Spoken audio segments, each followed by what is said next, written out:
오순절 마가의 다락방에 성령이 임한 사건 바로 직후에 베드로가 굉장히 많은 사람들에게, 유대인들에게 설교를 합니다. 그런데 베드로의 그 언변이 화려하지 않은 것을 우리가 감안할 때 미사여구를 사용했다거나 굉장히 화려한 그런 설교를 하지는 않은 것으로 우리가 추측할 수 있습니다. 아주 임팩트 있게, 아주 단순하게, 그러나 과감하게 설교한 내용이 뭐냐면, 너희가 죽인 예수가 바로 그리스도 메시아다. 하나님이 그를 부활시켰다. 그분을 믿어야만 우리가 구원받을 수 있다. 단순 명료하게 복음을 증거했습니다. 그런데 그렇게 한 번 설교를 했는데 엄청난 역사가 일어나요. 베드로의 설교를 들은 무수히 많은 사람들이 내가 어찌할꼬, 우리가 어떻게 하면 구원을 얻겠습니까? 회개하고 교회에 돌아오는데 그 수가 무려 3,000이나 되었다. 3,000명이나 세례받고 교회로 돌아오는 역사가 있었다고 성경은 이야기합니다.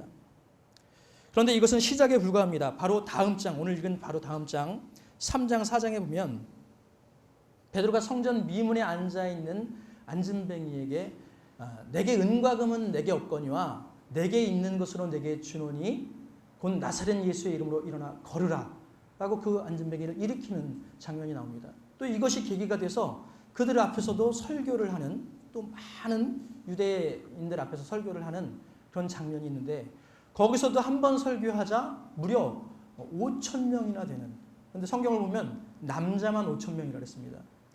당시 남자만 5,000명이라면 여자, 아이까지 하면 한 15,000명, 2만여 명 되겠죠. 2만여 명이나 되는 사람들이 또 세례를 받고 교회로 돌아오는 역사가 있습니다. 사도행전 4장 4절 말씀을 읽어드리면, 말씀을 들은 사람 중에 믿는 자가 많으니 남자의 수가 약 5,000이나 되었더라. 남자만 5,000명 돌아오는 역사가 이어졌다는 것입니다. 그런데 이것도 끝이 아니에요. 7장 7절에, 사도행전 7장 7절에 보면 하나님의 말씀이 점점 왕성하여 예루살렘에 있는 제자의 수가 더 심히 많아지고 또 허다한 제사장의 무리도 이 도에 복종하니라. 제가 지금 그냥 말로 이 말씀만 쭉 읽어 내려가니까 별로 감흥이 없을 수 있는데요. 한번 상상해 보세요. 우리가 지금 이 길거리에 나가서 전도지를 무수히 돌리고 수천장을 뿌리고 예수 믿으라 예수 믿으라, 그래도 한 사람 전도될까 말까 합니다. 그런데 베드로 한 사람이 설교 한 번 했는데 3,000명이 저도 예수 믿겠습니다. 저도 세례 주세요. 우리가 어떻게 하면 구원받겠습니까? 교회로 막 오는 역사가 나타나는 거예요. 또 설교하자 5,000명이 나도 세례 받겠습니다. 나도 세례 받겠습니다. 예수님이 우리 구주입니다. 교회로 돌아오는 역사가 일어나는 겁니다. 게다가 비유가 올바른지 모르겠지만 허다한 제사장의 무리가 그랬다랬습니다. 그러니까 유대교의 지도자들이 돌아온 거예요. 지금으로 따지면 비유가 좀 틀려도 이해하십시오. 천주교 신부님들이, 아니면 스님들이 나도 법복을 벗고 가운을 벗고 나도 그리스도인이 되겠습니다. 교회로 몰려오는 역사가 지금 일어나는 현장이 오늘 본문의 말씀이라는 것입니다. 이것을 두고 우리가 부흥이라고 얘기하죠. 변화라고 얘기합니다. 이런 변화와 부흥의 중심에 누가 있었느냐? 한 사람이 있었는데 그가 바로 베드로였다는 것입니다. 우리가 잠깐 여기서 짚고 넘어갈 것은 그럼 베드로가 과연 어떤 사람이냐 하는 것입니다. 우리가 기억하는 베드로는 그리 당당하거나 떳떳한 사람은 아니었습니다. 그렇게 능력 있는 그런 사람도 아니었습니다. 우리가 기억하는 베드로는 자기가 살고자, 자기 목숨을 부지하고자 3년이나 섬겼던 스승을 배반하고 도망친 그런 비겁한 제자였습니다. 여종이 너도 예수와 한패 아니냐라고 할 때 예수를 저주까지 하면서 나는 그런 인간 알지도 못한다고 하면서 저주하면서 도망쳤던 그런 비겁자가 바로 베드로였다는 것입니다. 다른 사람들은 다 예수를 버려도 저는 버리지 않겠습니다. 호언장담했는데 그것도 다 거짓말이었다는 것입니다. 이렇게 비겁한 사람이었어요. 그리고는 고향으로 돌아가 물고기를 잡는 삶을 삽니다. 원래 예수님이 내가 너로 사람 낚는 어부가 되게 하리라, 생명 살리는 사람 되게 하리라, 내가 너에게 사명을 줬다. 사명이고 뭐고 다 집어치우고 물고기 잡는 어부로, 본래 자기만을 위한 삶으로 돌아가 버린 그런 신앙의 영적인 실패자였습니다. 이것만 두고 보면 사실 예수님의 제자라고 말하기도 부끄럽고 사역자라고 말하기는 더더욱 부끄러운 사람이 바로 베드로였다는 것입니다. 그런데 그랬던 이가 지금 본문에 보면 180도 바뀌어 있어요. 완전히 바뀌어 있습니다. 한 번 설교로 3,000명, 5,000명, 무수히 많은 사람들을 회개시키는, 변화시키는 그 변화의 중심에 서게 되었습니다. 그림자만 덮어도 병자를 낫게 하는 그런 능력자가 되었습니다. 여종이 무서워서 도망쳤던 그 사람이 감옥에 갇혀도 할 말은 하는, 어떤 상황에서도 복음을 증거하는 그런 담대한 설교자가 되어 있었다는 것입니다. 이상하죠? 어떻게 이렇게 하루아침에 변할 수가 있을까? 어떻게 완전히 새로운 사람으로 바뀔 수가 있을까?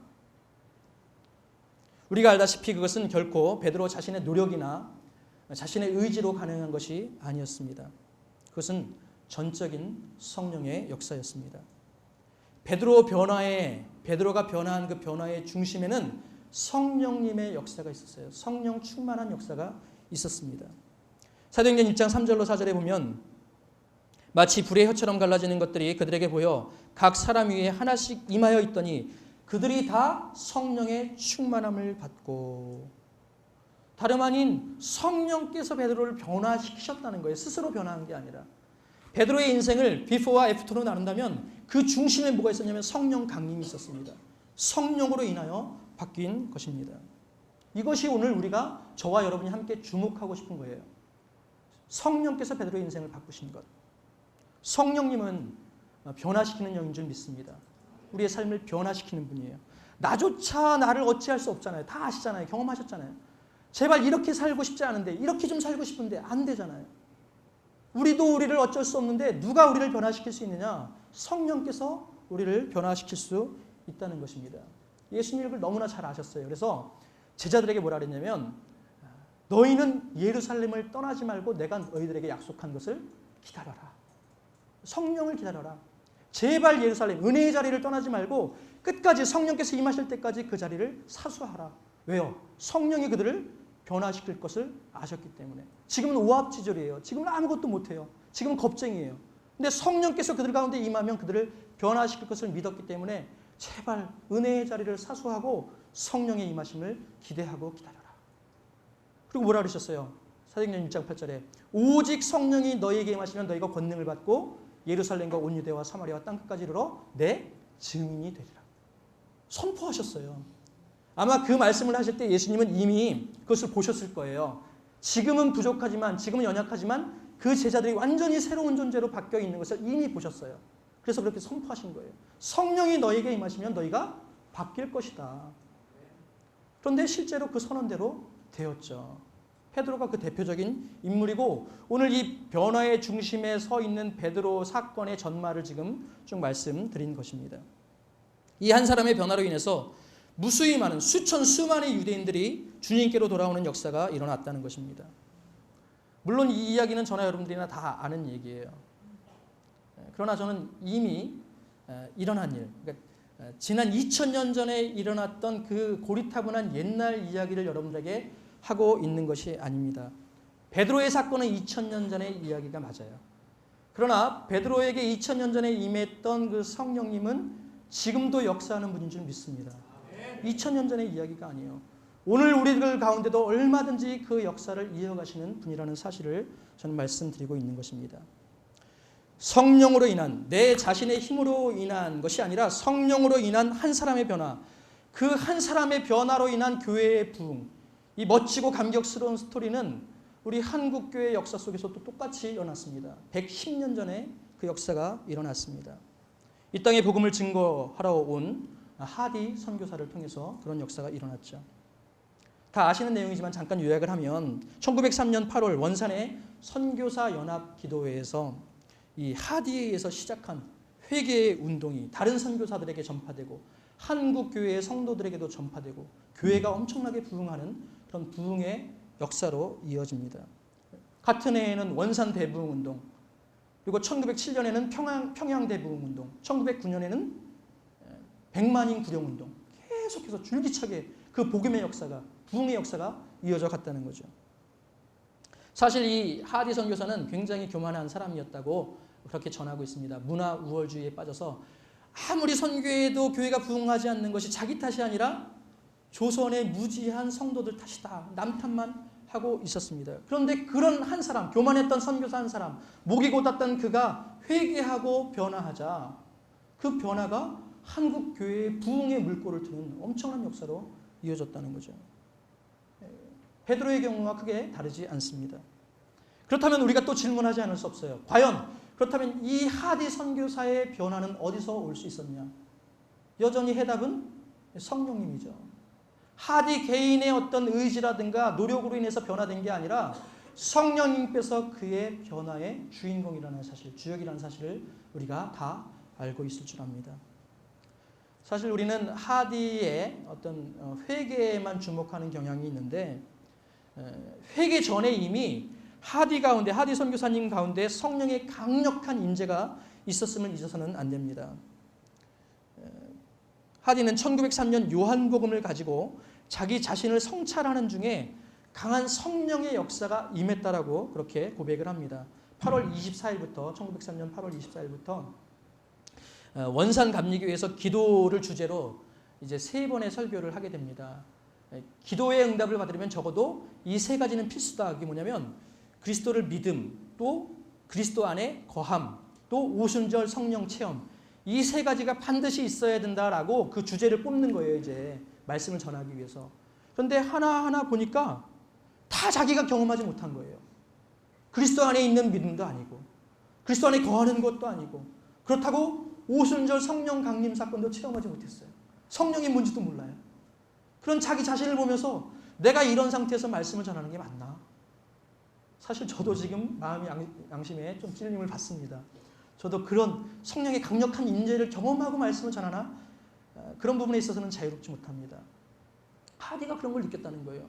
내가 과연 성령의 임재를 체험했나? 그러지도 못하고 사람들 앞에 성령을 이야기할 수 있나? 죄책감이 들었죠. 그런 죄책감이 깊어지다 그게 회개로 이어진 거예요. 내가 잘못했습니다. 내가 부족해서입니다. 회개로 이어지자 그것이 다른 사람들의 회개로, 교회의 부흥으로 이어졌다는 것입니다. 그가 본국에 보낸 선교 보고서를 보면 이렇게 전하고 있습니다. 그의 말이에요. 죄책감이 깊어지면서 평안이 솟구쳤는데 그것은 모든 죄에서 씻김을 받았다는 믿음 안에서만 얻을 수 있는 것이었다. 그러면서 그리스도 안에 거하며 말씀대로 살겠다는 결심과 성령을 받았다는 확신이 임했다. 본인이 고백하는 거예요. 성령을 받았다는 확신을 그때 경험하게 된 거예요. 여러분, 성령이 하디를 변화시켰다는 사실을 믿으시기 바랍니다. 회개 전에 이미 성령의 충만함이 있었어요. 성령의 임재가 있었고 그 성령이 그를 변화시킨 것입니다. 그 성령이 그를 교회의 부흥의 중심에 서도록 만드셨다는 거예요. 이것이 우리에게 너무나 큰 소식입니다. 이미 말씀드린 것처럼 베드로는 2000년 전 사람이고 하디는 110년 전 사람이에요. 그런데 2000년 전에 110년 전에 역사하셨던 그 성령, 그들을 변화시키고 변화의 중심에 세우고 부흥의 선두주자에 세운 그 성령님이 오늘 이 시간 이 자리, 이 베다니 교회 이 자리 가운데 함께 계심을 믿으시기 바랍니다. 이건 우리가 경험해야 되는 거예요. 우리가 이해하는 게 아니에요. 신뢰해야 되는 거예요. 그렇다면 과거 베드로를 변화의 중심에 세우신, 그리고 하디를 변화의 중심에 세우신 그 하나님이 얼마든지 이 자리에 계신 여러분 한 사람 한 사람을 변화의 중심에 세우실 수 있다는 것입니다. 믿으십니까? 바라기는 저와 여러분들이 그 변화의 중심에 서는 인물이 되시길 바랍니다. 우리의 의지로 할 수 없지만, 우리의 노력으로 할 수 없지만 성령께서 그렇게 하실 수 있는 줄 믿습니다. 성령께 독점당하는 사람이 되어야 합니다. 성령께 완전히 장악되는 사람이 되어야 합니다. 성령에 독점당한 사람들을 바라보면서 옆에서 박수만 쳐주고 대단하다 대단하다 부러워하는 사람이 아니라 여러분들이 그 변화의 중심에 설 수 있어야 된다는 거죠. 오늘 저와 여러분들이 여기에 이 자리에 모인 이유는 물론 파리사 8월 24일 날 있을 그 대회를 위함인 줄 압니다. 그 대회를 통해서 감리교회가 변화되고 한국교회가 변화되기를 소망하면서 기도하기 위해서 이 기도의 모임에 임한 줄 믿습니다.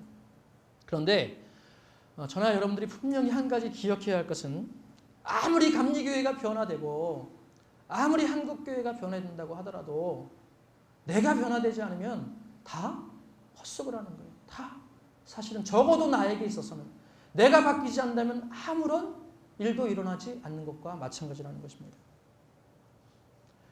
지난번에 이번 파리사 대회 청년 대회장인 광림교회 김정석 담임 목사님께서 저에게 그런 질문을 하시더라고요. 한 목사님은 이번 대회가 잘 될 것 같아요? 질문을 하시더라고요. 제가 답변 드렸습니다. 목사님, 저는 응답받고 하고 있습니다. 저는 이미 하나님께서 응답하신 건 믿고 하고 있습니다.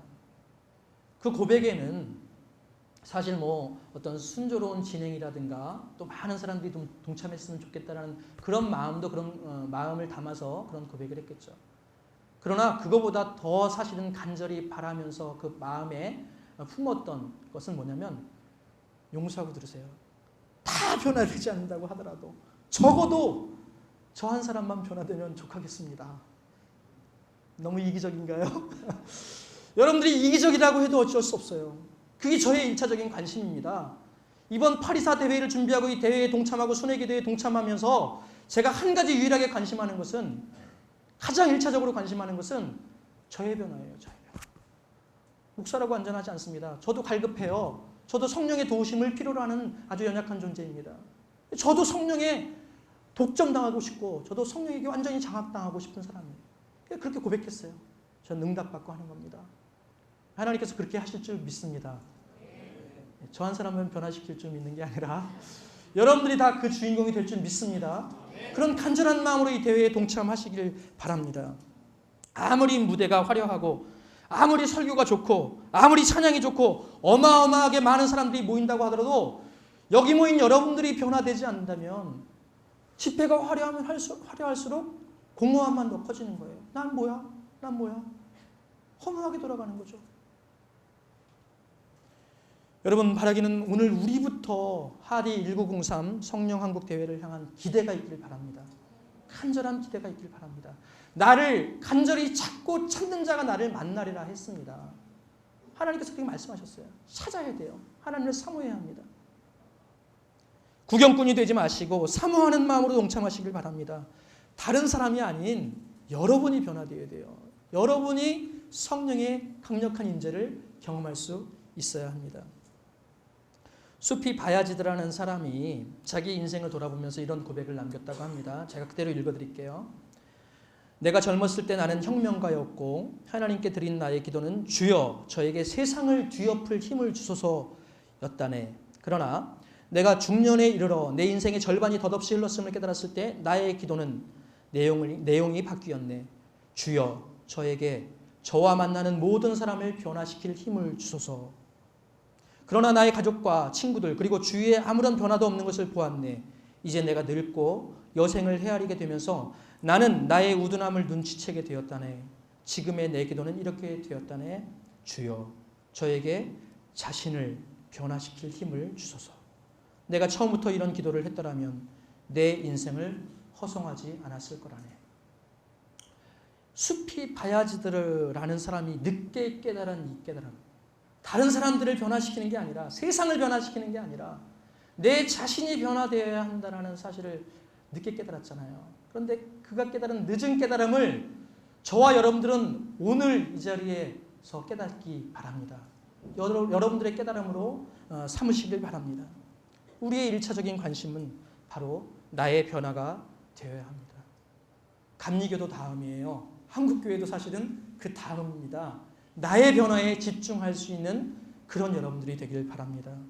그렇게 여러분 한 사람이 한 사람이 변하면 변화된 여러분 한 사람을 통해서 하나님이 어떤 일들을 이루실지 몰라요. 이 중에 무디가 있을 수도 있고요.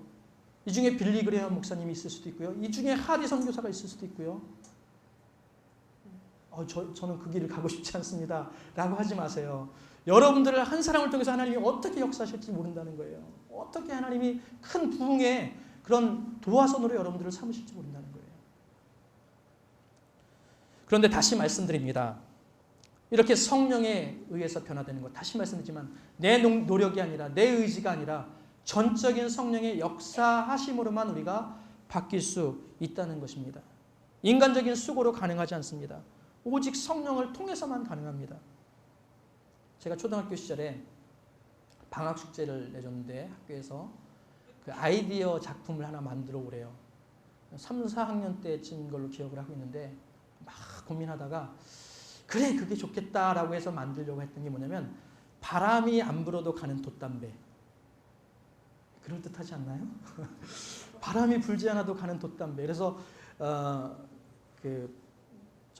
대나무, 통대나무를 반을 잘라서 몸통, 배의 몸통을 만들고 거기다 돛을 세우고 어떻게 하면 바람이 안 불어도 갈까. 그래서 기껏 생각해낸 게 배 위에다 손선풍기를 하나 다는 거였어요.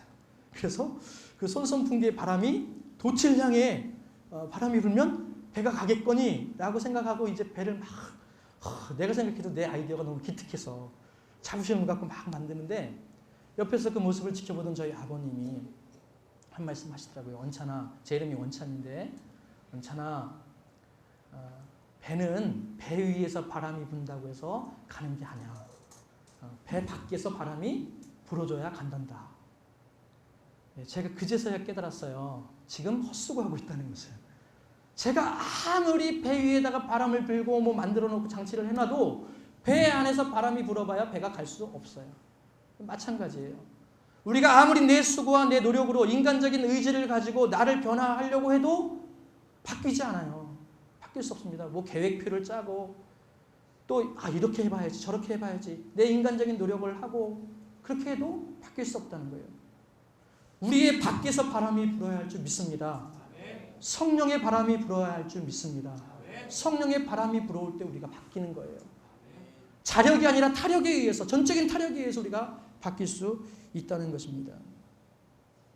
여러분, 물론 우리가 결단이 필요하지만, 우리의 노력도 필요하지만, 우리의 의지도 필요하지만, 그러나 그 모든 것들을 성령이 붙잡아 사용하실 때 변화가 가능하다는 사실을 잊지 마시기 바랍니다. 이는 힘으로도 되지 아니하며 능으로도 되지 아니하고 오직 여호와의 영으로 되느니라. 이 말씀이 지금 가슴 가운데 부딪히는 그 청년을 통해서 하나님이 역사하실 줄 믿습니다.